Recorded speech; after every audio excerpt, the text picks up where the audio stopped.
십자가는 사랑입니다. 아멘. 네.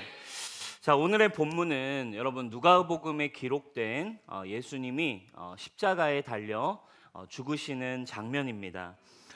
누가는 예수님의 이 순환을 비교적 다른 복음서에 비해서 되게 자세하게 예수님의 고통과 순환을 자세히 기록해 놓지는 않았고, 예수님이 십자가에 달려 죽으시는 그 죽음을 통해 이 땅에, 그리고 예수님 주변의 사람들에게 주셨던 그런 어떤 메시지에 오히려 누가는 좀 포커싱을 하고 있는 것을 우리가 누가복음을 통해 볼 수 있습니다.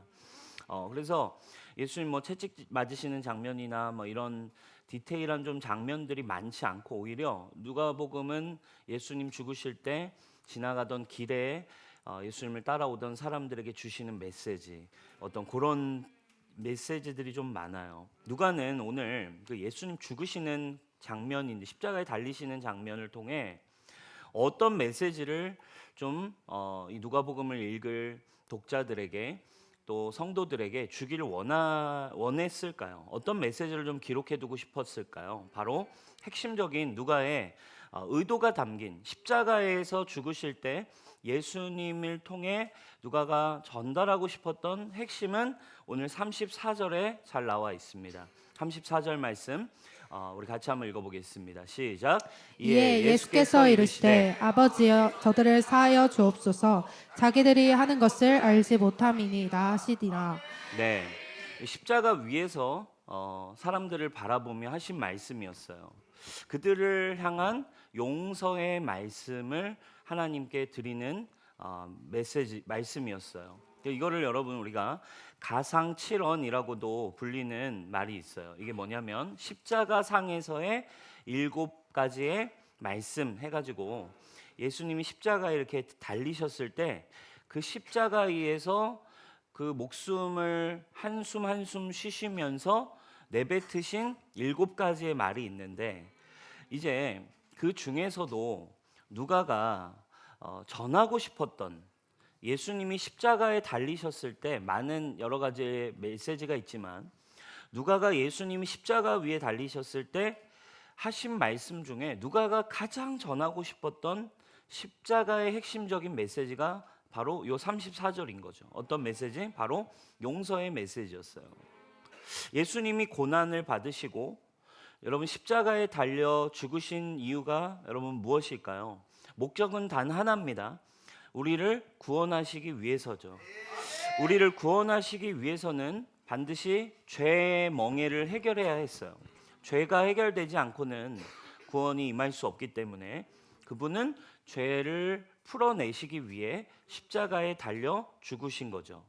여러분, 죄의 문제를, 그러면 죄의 문제는 여러분 어떻게 해결할 수 있나요? 죄의 문제는 용서가 있어야지 해결되는 거겠죠.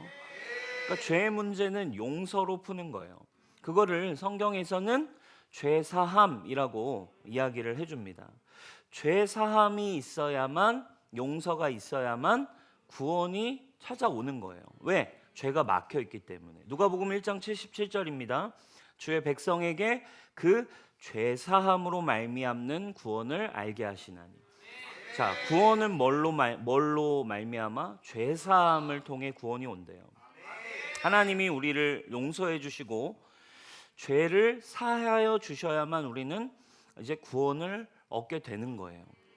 그러면 여러분, 이 인류의 모든 죄를 용서하는 것은 죄를 용서하는 것은요, 여러분 결국 그럼 뭐랑 연결이 되어 있겠습니까?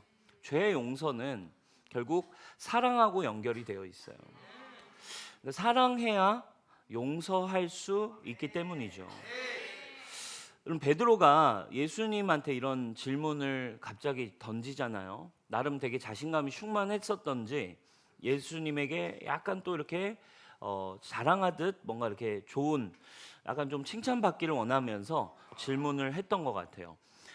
예수님, 저에게 잘못한 사람을 몇 번 정도 용서하면 됩니까? 한 7번 정도 하면 되겠죠, 예수님? 나름 이렇게 정답을, 그래 그거야, 이렇게 말하실 줄 알고, 왜냐하면 7번이라는 게 완전수기 때문에 요 정도면 아 그래 정답이라고 하시겠지 할 줄 알았어요. 그렇게 답정너인 질문을 사실 던졌는데 예수님이 뭐라고 대답하십니까? 예수님 그렇게 호락호락 사실은 바로바로 공감해 주시진 않았어요. 베드로에게 뭐라고 대답을 하셨냐? 마태복음 18장 22절입니다. 예수께서 이르시되 내게 이르노니 7번뿐 아니라 7번을 70번까지도 해야 된다. 야, 나름 7번이면 되게 인간으로서 할 수 있는 최고의 용서인데 예수님이 지금 몇 번까지 하래요? 7 곱하기 70이니까 용서를 490번까지는 해야지 이렇게 얘기를 하시는 거죠.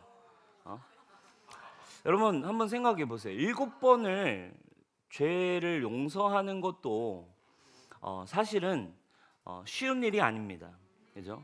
만약에 여러분들의 월급에서 매달 한 30만 원씩 여러분들의 돈을 누군가 계속 훔쳐갔다면 여러분 몇 달 정도 참으실 거예요? 몇 달 정도? 몇 번 정도 참으실 수 있으세요? 못 참아요? 여러분 한번 보세요. 사람의 죄를 490번까지 여러분 용서할 수 있을까요? 어떻게 사람의 죄를 490번까지 용서할 수 있을까? 가만히 이거를 생각해 보면 여러분 490번까지 용서가 가능한 관계는 딱 한 가지 관계에서만 가능한 것 같아요. 여러분 친구 관계에서 490번이 용서가 됩니까?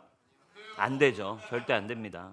절대 안 돼. 아무리 친하다 해도 우리 끝까지 가는 거야 뭐 이렇게 얘기해도 한 번만 잘못해봐. 뭐 하나만 잘못해봐. 우리 짠 하면서 우리 끝까지 가는 거다. 여러분 하나만 잘못해봐 여러분. 뒷담화 한 번만 까봐. 어떻게 되는지. 응? 끝납니다. 여러분 사랑하는 연인 아니면 부부관계 뭐 사랑한다. 내가 당신을 영원토록 사랑한다. 하지만 여러분 몇 번만 사실 여러분들이 실망을 시키고 여러분들이 진짜 잘못하면 몇 번은 용서가 돼도 여러분 아무리 사랑하는 연인과 부부 관계여도 490번까지는 여러분 쉽지 않습니다. 그러면 또 어떤 관계가 있습니까, 여러분? 자식이 부모님을 490번까지 용서할 수 있을까요? 여러분 안 될 것 같아요. 그죠? 그것도 쉽지 않습니다. 그래도 여러분 가장 그나마 가능한 관계가 있다면 뭐예요? 부모가 자식을 용서하는 일이에요. 물론 이게 모든 이 세상 부모에게 적용되는 일은 아닐 수 있어요.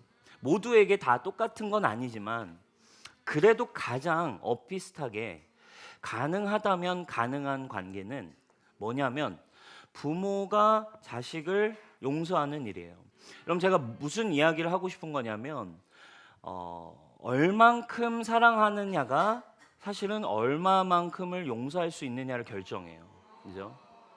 그러니까 죄사함이 있어야 구원받는데 죄사함 용서는 어떻게 가능하냐면 용서를 어떻게 해야 가능하냐? 사랑하는 만큼 용서가 되는 거예요. 그거 가장 닮아 있는 게 부모인 거죠.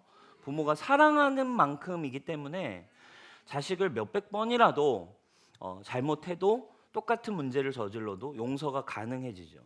그래서 여러분 사랑의 크기는 결국 용서의 크기라는 거예요. 그죠? 이게 바로 십자가가 우리에게 주는 첫 번째 비밀이면서 십자가의 능력이에요. 십자가는 교리가 아닙니다. 십자가는 실제적인 사랑의 크기예요. 왜? 이것은 어마무시한 용서를 담고 있어서 그래요. 용서는 아무나 하나요? 그렇지 않다니까요. 490번 이상을 할 수 있는 어마무시한 용서는 사랑의 크기만큼만 할 수 있어요.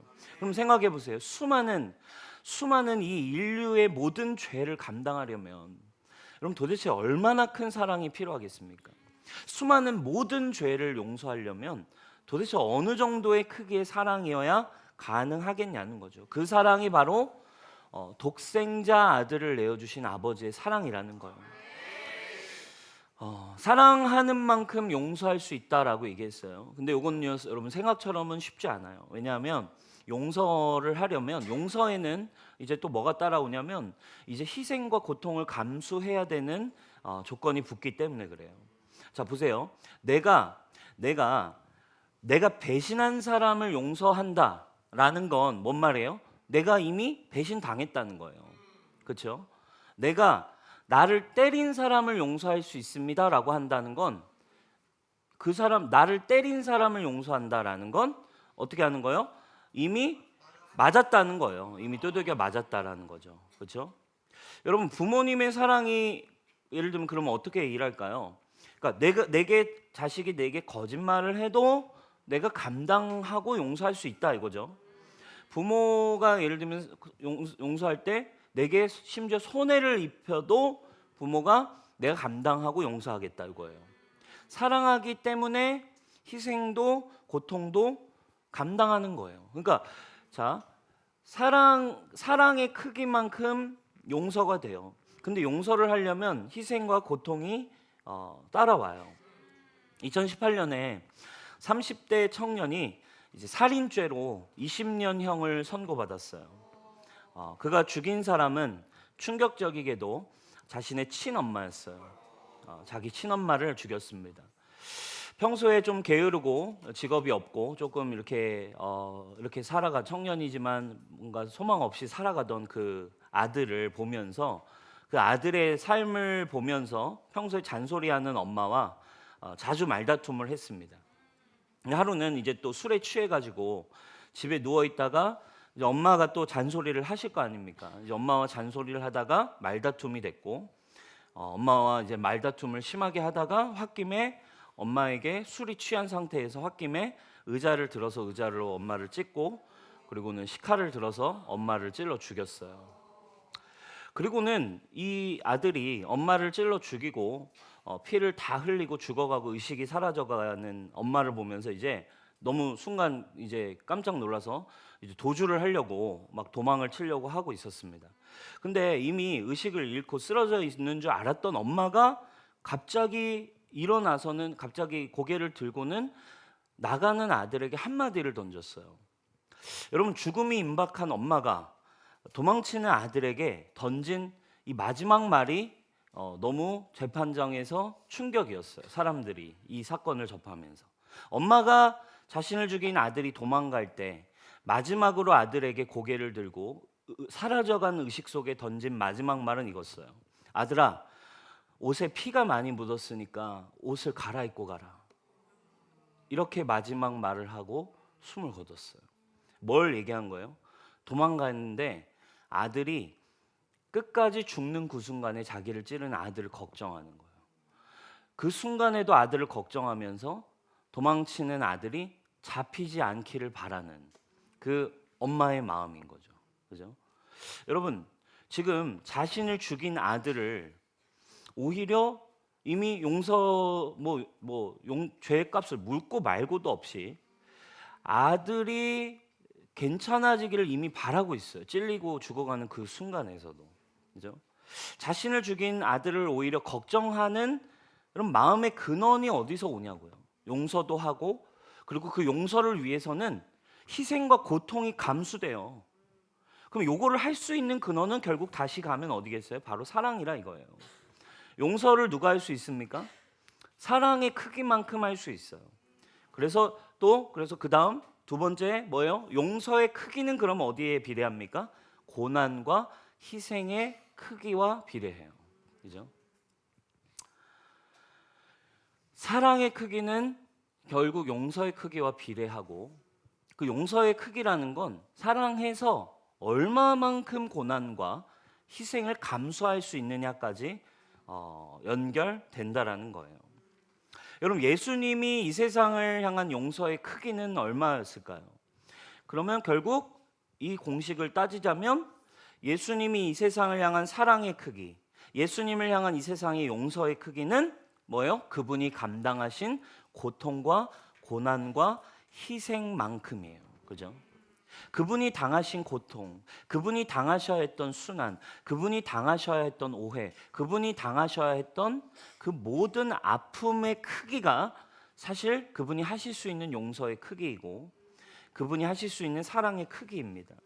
그분은 사람이 받을 수 있는 그래서 모든 아픔, 모든 고통을 감당하셨어요. 사람이 내적으로 경험할 수 있는 모든 아픔, 조롱, 배신, 버림받음, 수치, 외로움, 슬픔, 두려움, 이런 인간이 감당할 수밖에 없는 이 죄 때문에 찾아온 이 수많은 죽음의 감정, 요거를 다 당하셨어요. 그리고 외적으로 당할 수 있는 육신의 고통의 아픔, 그리고 결국 뭐요? 죽음, 육신의 죽음까지 그분은 고통을 당하셨어요. 죄가 없으신 그분이. 왜? 무엇 때문에? 우리를 용서하시고 우리를 사랑하시기 때문에 우리의 죄 사함을 주시기 위해 대신 그분이 십자가에서 대가를 지불하셔서 우리에게 주신 용서의 크기다 이 말입니다. 그분이 고통을 당하셔야 했던 이유가 있어요. 이 세상의 죄가 너무 크기 때문이에요. 그분이 우리를 너무너무 사랑하시는 이유가 있어요. 그분이 얼마나 사랑하시냐고요? 그분이 고통을 당하신 만큼이었어요. 그분이 십자가에서 우리가 그래서 이 한 주간 고난 주간 가운데 예수님 십자가를 묵상하며 해야 될 한 가지는 뭐예요?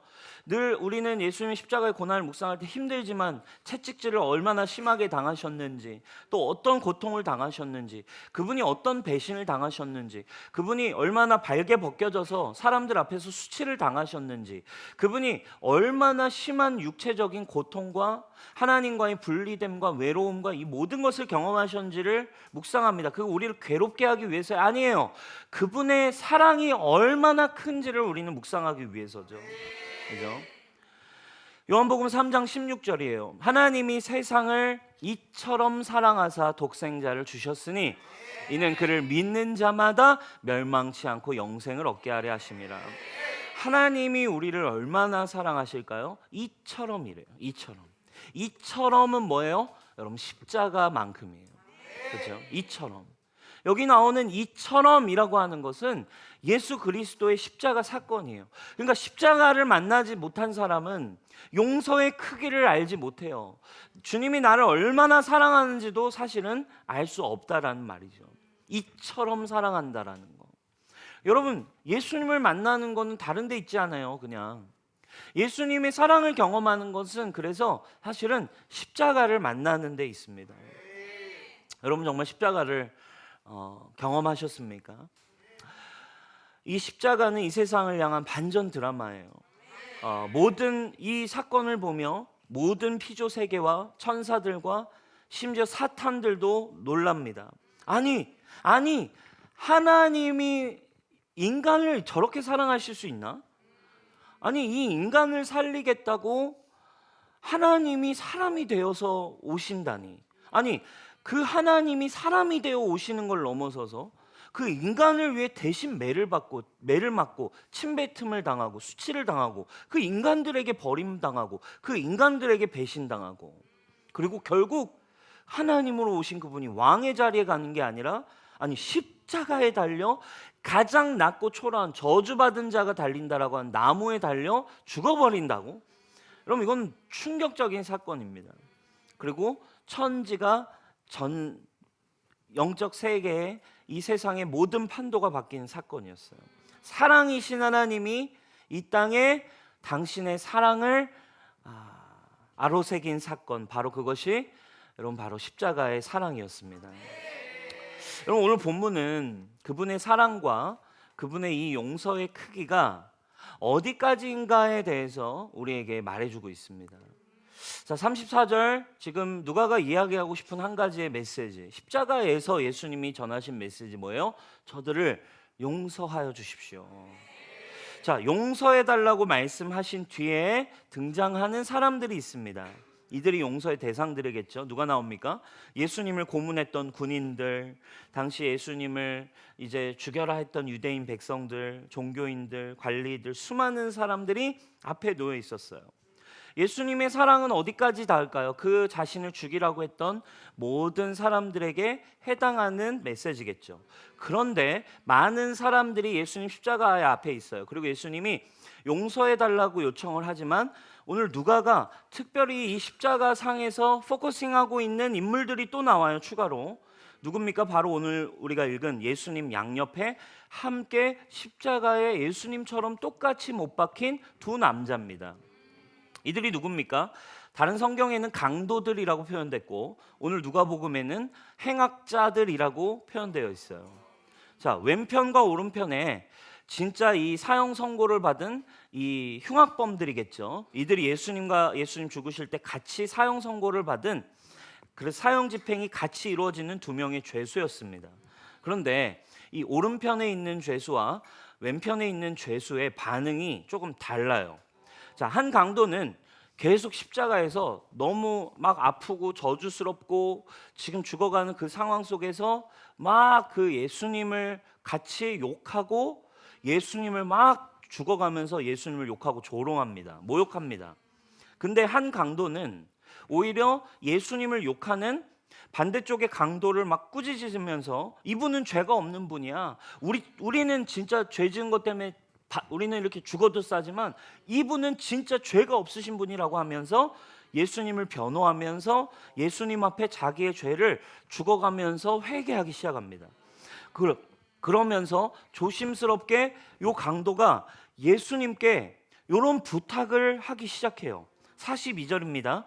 이르되 예수여 당신의 나라에 임하실 때에 나를 기억하소서. 이렇게 얘기해요.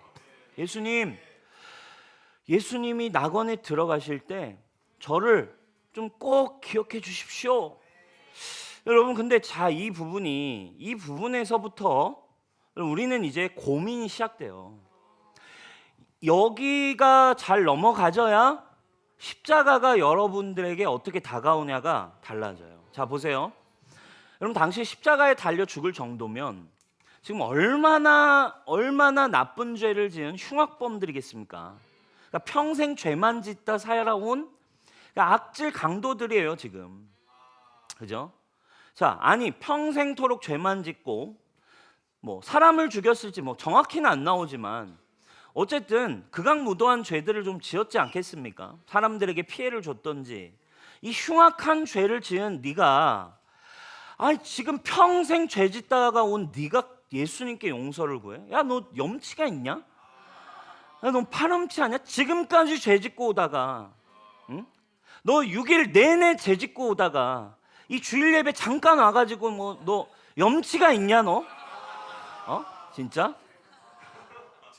너 지금 뭐 몇 년간 지금 교회 쉬다가 지금 나와가지고 염치가 있냐? 예수님 앞에 자기를 용서해 달라고? 여러분, 누가복음에서만 근데 여러분 이 강도들과의 대화가 삽입되어 있는데 여러분 의도가 뭘까요? 강도들이 박혔더라만 있는데 누가는 이 강도들과의 대화를 이 복음서에 넣어놨어요. 의도가 뭘까요? 이런 사람도 용서받을 수 있는가에 대한 메시지를 지금 전달하고 싶은 거예요. 예수님의 용서의 크기는 어디까지인가? 예수님이 사랑하시는 십자가의 사랑의 범위는 어디까지 가능한가? 여러분, 이런 사람의 구원 어떻게 받아들여야 합니까? 그렇죠? 평생 죄만 짓다가 죽기 전에 갑자기 그냥 예수님의 소식 듣고 회개해서 이제 주님을 만났다라고 얘기하는 사람들. 부럽나요, 여러분? 모태신앙들이 맨 처음에 부러워하잖아, 그래? 모태신앙들이 청소년기쯤 되면 죄의 눈을 뜬 때부터 예수님 모르는 애들 부러워하거든. 차라리 몰랐으면 죽기 직전에 딱 예수님 영접하고 천국 가면 얼마나 좋아. 이런 질문, 그죠? 이런 사람도 용서받을 수 있는가? 메시지를 누가가 던지고 있어요. 그런데 여러분, 지금 평생 죄만 짓다 와서 지금 갑자기 예수님 뭐 평소에 만났는지 안 만났는지도 모르지만 요 앞에서 염치불구하고 예수님 가실 때 저 좀 데리고 가주십시오. 응? 가실 때 저 좀 잘 부탁드립니다. 이렇게 마지막에 회개하여 하나님 앞에 예수님 앞에 나오는 요 강도에 대해서 예수님은 어떻게 말씀하실까요? 43절입니다. 예수께서 이르시되 내가 진실로 내게 이르노니 오늘 네가 나와 낙원에 있으리라 하시니라. 아멘. 그렇죠? 여러분, 이게 예수님의 반응이 약속을 하세요. 근데 이 반응을 우리가 좀 더 깊이 볼 필요가 있어요. 자, 여기서 저도 이번에 이걸 말씀을 좀 보고 연구하면서 좀 새롭게 좀 놀란 부분인데, 여기서 나오는 예수께서 이르시되 내가 진실로라고 말씀하시잖아요. 근데 여기서 진실로라고 쓴 표현이 이제 원문 성경을 보니까 놀랍게도 아멘이란 뜻이에요. 아멘으로 쓰여 있어요. 그래서 헬라어 성경에도 히브리어 음절 그대로, 히브리어 말 그대로 아멘이라고 써 있고, 그래서 아멘입니다. 이 진실로라는 말은 아멘이에요. 여러분, 보통 그 히브리인들이 구약에서부터 이 히브리 사람들이 쓰는 아멘이라는 말은 우리가 보통 언제 아멘 합니까? 여러분, 기도가 끝날 때 예수님의 이름으로 기도합니다. 아멘, 이렇게 합니다. 그죠? 그리고 제가 어떤 메시지나 말씀을 선포하면 그 말씀에 대해서 여러분들이 아멘으로 이렇게 반응하잖아요. 왜? 이 아멘이란 말은 그것이 진리입니다. 맞습니다. 그것대로 이루어질 것입니다. 그 말이 진실이고 진리이고 참된 말입니다 라고 화답하는 말이에요. 그래서 예수님이 그래서 우리 한국어 성경에는 다 그래서 뭐로 번역했냐면, 내가 진실로 진실로 너에게 이르노니, 내가 진실로 이르노니, 요 말을 다 원문을 찾아보면 다 아멘으로 써 있어요. 그러니까 예수님은 왜 이 말을 진실로 진실로라는 말을 쓰실 때에는 보통 왜 쓰시냐면, 마지막에 화답할 때 아멘을 쓰는 게 아니라 내가 먼저, 그러니까 예수님이 자신이 선포하실 요 진리의 말씀을 강조하시고, 그리고 그 진리의 말씀을 선포하시기 전에 먼저 아멘 하시면서 쓰시는 방법이었던 거죠. 그러니까 먼저 선 아멘 해놓으시고 그리고 선포를 하시는 거예요. 아멘, 아멘 하시고 바로 복이 있을지어다.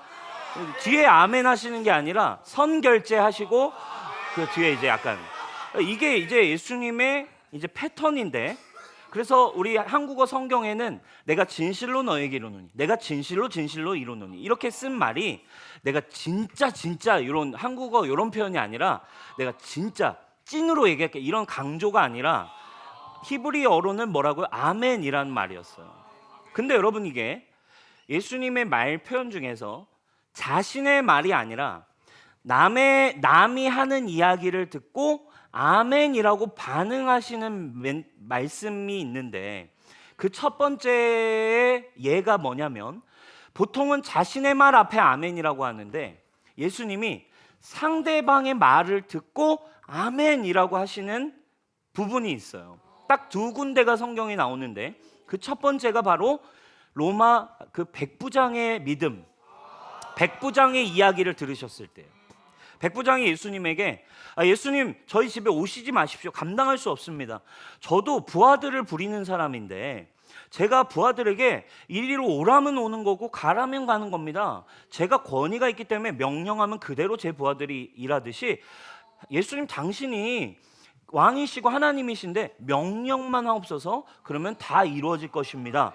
오지 마십시오. 딱 이렇게 라고 말했는데, 그때 예수님이 엄청 감동받으셨잖아요. 그리고는 이렇게 말씀하시는 거예요. 그 얘기를 듣고 마태복음 8장 10절을 보면 이렇게 나와요. 예수께서 들으시고 놀랍게 여겨 따르는 자들에게 이르시되 뭐라고 한 거예요? 아멘 하신 거예요. 그죠? 그 사람의 이야기를 듣고 아멘, 그래, 야 아멘, 그 백부장의 말에 아멘 하시고, 봐라, 야 이런 믿음을 내가 본 적이 없어. 굉장히 지금 감동받으시고 아멘 하신 뒤에 자신의 말을 이어가신 거예요.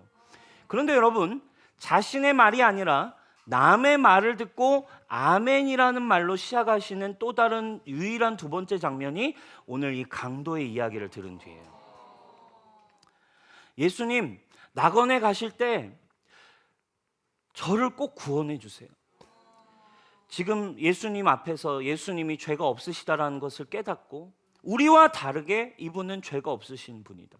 회개하는 심령으로 예수님의 마지막 그 십자가의 자리에서 그분이 구원자이고 죄가 없으신 분이며 죄를 사하실 분이라는 믿음이 생겨서, 예수님 낙원에 들어가실 때 저도 거기 함께 가길 원해요. 이 말을 들으시고 예수님이, 야 이 자식아, 너 같은 놈이 감히 넌 눈치도 없냐? 염치도 없냐? 이렇게 말씀하신 게 아니었어요. 주님은 너무 감동을 받으셨어요. 그 지금 죽어가는 그 현장에서 그 강도가 그 죽어가는 현장에 자신에게 고백하는 이 구원에 대한, 이 구원을 주기 위해 나는 용서를 위해 이 자리에 있는데, 이 죽어가는 이 강도가 나를 구원해 달라고 이야기하는 이 말에 예수님은 너무 감동을 받으시고는 지금 이렇게 말씀하신 거예요. 뭐라고? 아멘. 너는 꼭 그렇게 될 것이다. 너는 오늘 나와 함께 낙원에 있을 것이다.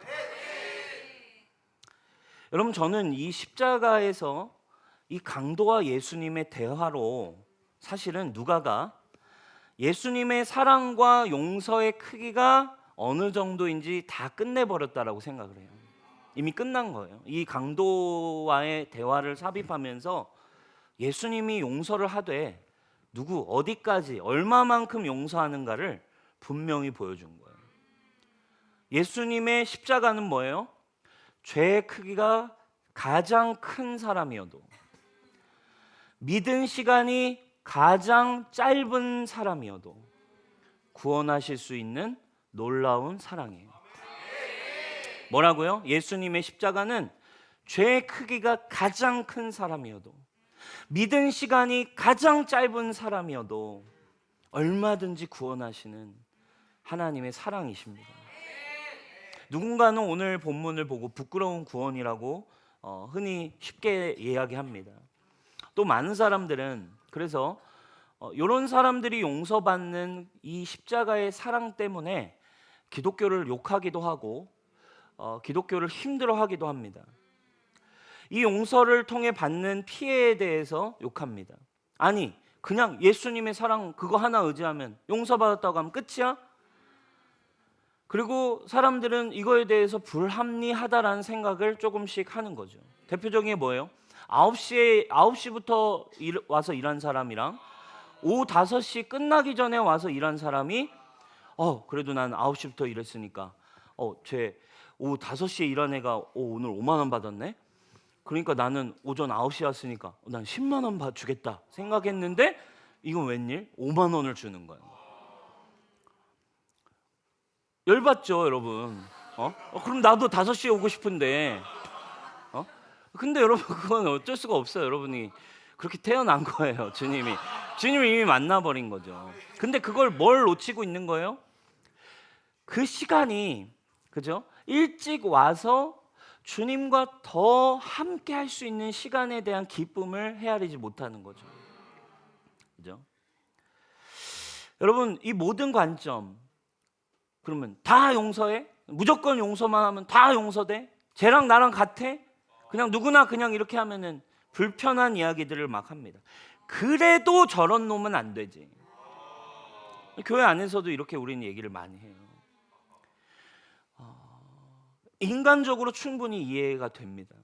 우리도 우리 교회가 받아낼 수 있는 수준이 있다고 생각해요. 그죠? 여러분, 우리 교회 성폭행범이 와서 용서를 구하면 우리는 받아줄 수 있나요? 어떨 것 같아요? 이 교회 예배드리러 와서, 그죠? 벌써 쉽지 않을 것 같아요. 여러분, 이게 결국 그 교회의 수준에 따라 결정되겠지만 어쨌든 성경을 통해 바라보면 그건 철저히 인간의 관점일 뿐인 거예요. 예수님의 사랑은 가장 짧게 믿은 이 사람도, 가장 죄악의 크기가 커 보이는 이 사람도 감동하시고 구원하시는 사랑이 바로 십자가의 사랑이라 이거예요.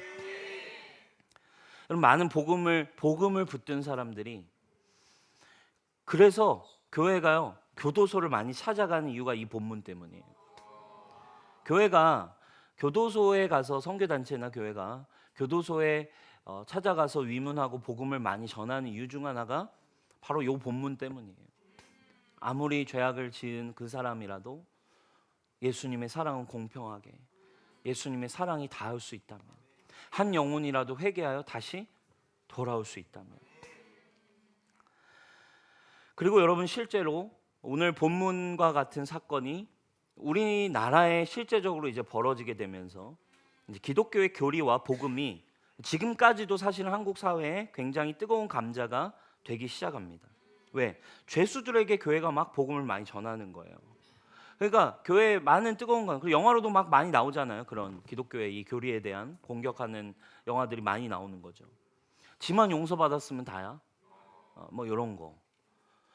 여러분 90년대 한국 사회를 뜨겁게 달궜던 흉악범이 있어요. 그 이름은 이제 여러분 들어보셨겠죠. 지존파입니다. 이들은 전부 20대 청년들이었어요. 제일 나이 많은 사람이 27, 21살, 막 이런 젊은 20대 청년들이었습니다. 근데 이들이 부유층에 대한 증오심으로 똘똘 뭉쳐 있어서 부유층과 이런 기득권에 대한 증오를 행동으로 나타내자라는 데서 뜻을 이제 같이 해가지고 이름을 지존파라고 짓고, 이들이 돈 있고 빽 있는 자들의 것을 다 빼앗고 우리는 그들을 죽인다, 이런 행동 강령을 만든 뒤에 1200여 명에 달하는 백화점 고객 명단 같은 것들을 입수하고 그 돈 많고 이렇게 잘 사는 사람들을 범행 대상으로 삼았습니다. 93년 7월에 살인 연습을 위해서, 살인 연습이에요. 충남 논산의 길에서 23살 가량의 여인 한 명을 납치한 뒤에 성폭행하고 살해해서 안매장했습니다. 그리고 돈을 열심히 사람들 돈을 빼앗아서 모아서 전남 영광군에 아지트를 건설해요.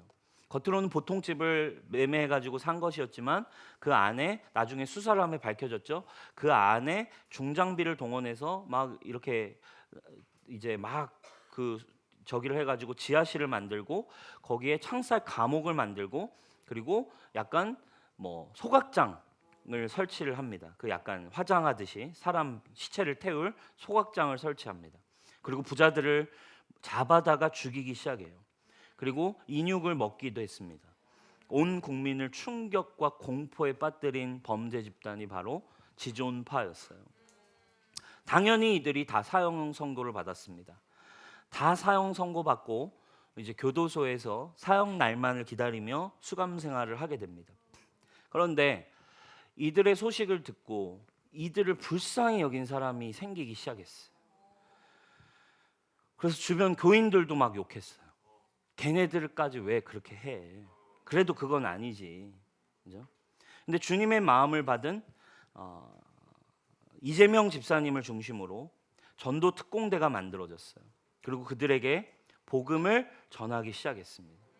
그래서 당시 그 이재명 집사님이 쓰신 전도행전이라는 책이 있어요. 옛날 책인데 그 전도행전이라는 책을 보면 그분이 그 지존파 그 죄수들을 어떻게 전도하고 복음을 전하고 그 한 사람 한 사람이 어떻게 돌아왔는지에 대한 간증이 쫙 자세하게 책으로 기록되어 있죠.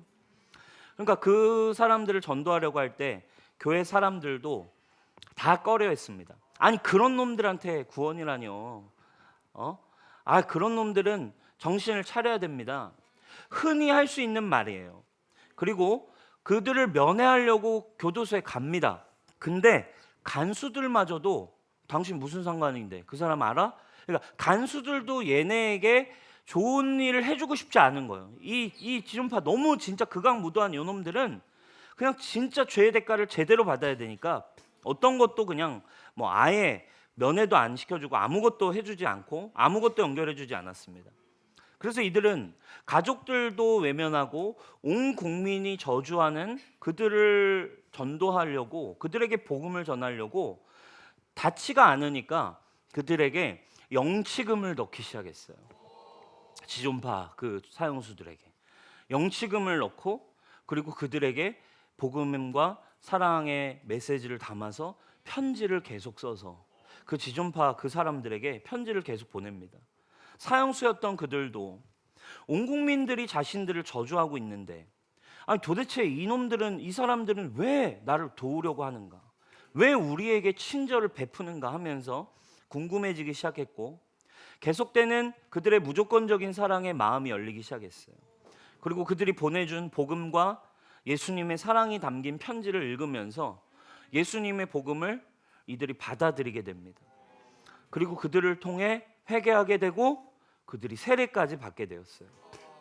그래서 그들이 사형 집행 당하기 전에 사형 날에 이제 그들이 남긴 유언들이 이제 조금만 찾으면 나오죠. 유명한데 김기환이라고 하는 사람은 그 책을 보면 다 자세히 나와 있어요. 김기환이라는 사람은 제가 몇 개만 알려드리면, 그 김기환이라는 사람 두목이었던 사람이 이렇게 유언을 남깁니다. 죽기 교수형 당하기 딱 직전에 마지막 말이에요. 어머니 죄송합니다. 먼저 간 불효자를 용서하십시오.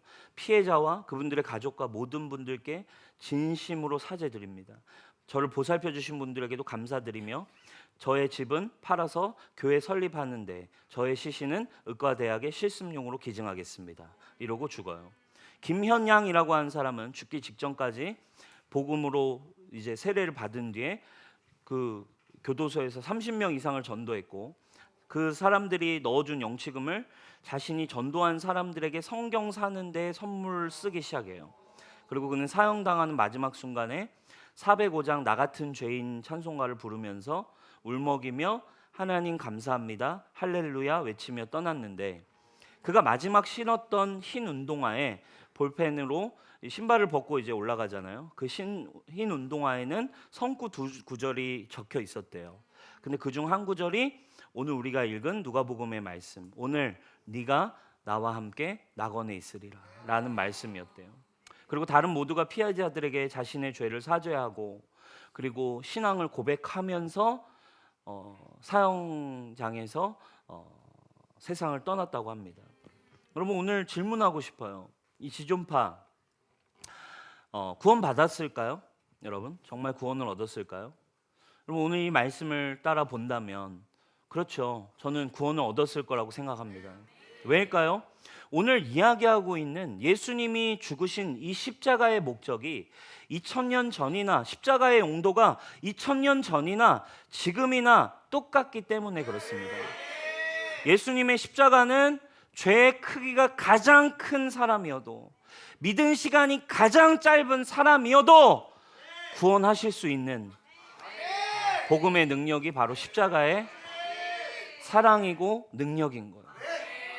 그래서 세상 모든 사람에게 필요한 한 가지는 바로 십자가입니다. 그래서 여러분, 교회에 더 분명하게, 더 정확하게 세워야 할 한 가지는 바로 십자가예요. 우리의 기준이 아직은 서로가 다를 수 있습니다. 이 이야기를 듣고 누군가는 아직 불편하실 수 있습니다. 그렇기 때문에 우리에게는 무엇이 더 세워져야 합니까? 십자가가 더 정확하게 세워져야 합니다. 내가 누구인지를 알고 결국엔 모든 사람은 죄인이라는 것이 깨달아져서 죄가 있는 사람이나 세상에서 잘나 보이는 사람이나 못난 사람이나, 오늘 누가복음이 보여주는 메시지는 그거예요. 마지막에 믿은 흉악한 강도나 로마 군인이나 유대 백성이나 관리나 종교인이나 누구나 예수님의 음성을 들을 대상으로 오늘 성경은 얘기하고 있어요. 아버지, 저들을 용서하여 주십시오. 저들은 아직 저가 하고 있는 일을 모릅니다. 그러므로 여러분, 교회에 저와 여러분들의 삶에 더 정확히 세워져야 하는 것은 내가 뭘 잘하냐 못하냐, 저 사람이 잘했냐 못했냐, 제가 틀렸냐 맞았냐, 왜 저 사람은 나에게 저런 일을 했냐 안 했냐가 아니라 우리 각자의 삶에 십자가가 온전하게 세워지기 시작할 때 우리의 삶은 풍요로 바뀌게 되는 거예요. 우리의 삶에 십자가가 분명해질 때 우리의 삶은 진리와 생명으로 바뀌어지는 거죠. 더 이상 비교해서 여러분 자유해지셔야 합니다. 더 이상 이 인간적인 기준에서 자유해지셔야 돼요. 목사나 장로나 집사나 평신도나 그 누구라도, 초신자든 기신자든 아무리 오래 믿었든 작게 믿었든 누구라도 오직 십자가만이 우리를 자유케 하기 때문에, 아무리 오래 믿었어도 오직 십자가만이 우리를 살게 하는 일이기 때문에, 교회는 오직 십자가를 통해 모인 공동체이기 때문에 교회에 필요한 한 가지는 언제나 바로 십자가라 이 말입니다. 우리가 세상을 바라보는 시선도 이와 동일하겠죠. 구원받지 못할 사람이 없는 거예요. 그래서 세상에 용서받지 못할 사람이 없는 거예요. 원하기는 저와 여러분들이 이 용서의 기준이 정말 예수 그리스도의 기준으로 바뀌어서 사자와 어린 양이 함께 있을 수 있는 교회를 여러분, 우리는 궁극적으로 꿈꿀 수 있길 바랍니다. 우리의 인간적인 기준으로 쉽지 않겠죠. 연약한 자들, 정말 죄 가운데 있는 사람, 심지어 자기의 죄를 깨닫지 못하는 사람들 앞에서도 십자가는 어쨌든 유효한 십자가였습니다. 여러분, 이제 이 십자가가 믿어지기 시작하면 어떤 일이 일어날까요? 이제 우리에게 새로운 믿음이 부어지는 거죠. 십자가가 이제 오롯이 세워지면 이제 새로운 믿음이 십자가를 계속 바라보고 십자가를 묵상하고 십자가가 내 안에 믿어지면 새로운 단계의 믿음이 내게 부어지는데, 뭐가 부어져요? 이제는 내 안에 이제 십자가가 세워졌다는 게 믿어지죠. 내 안에 그분이 살아 계시는구나 라는 게 믿어져요. 이 인류를 용서하시고 이 세상을 사랑하신 예수 그리스도가 이제 내 안에 계시다라는 믿음이 우리에게 부어져요. 이제 죄악 가운데 살던 나는 죽었고 사랑의 구원자이신 예수님이 내 안에 살아 계셔서 교회가 하는 일이 뭐예요? 그 믿음이 생긴 사람들은 이제 우리 주변에 어떤 사람들이라도 사랑할 수 있고 원수들이라도 용서할 수 있는 그 일이 여러분 예수님 안에서 시작될 수 있는 겁니다. 할렐루야. 그 아버지의 사랑, 그 하나님의 사랑이 여러분 우리에게 풀어지기 시작할 때 그게 바로 이 땅을 회복하는 아름다운 교회의 디자인 제자도인 거예요. 그죠?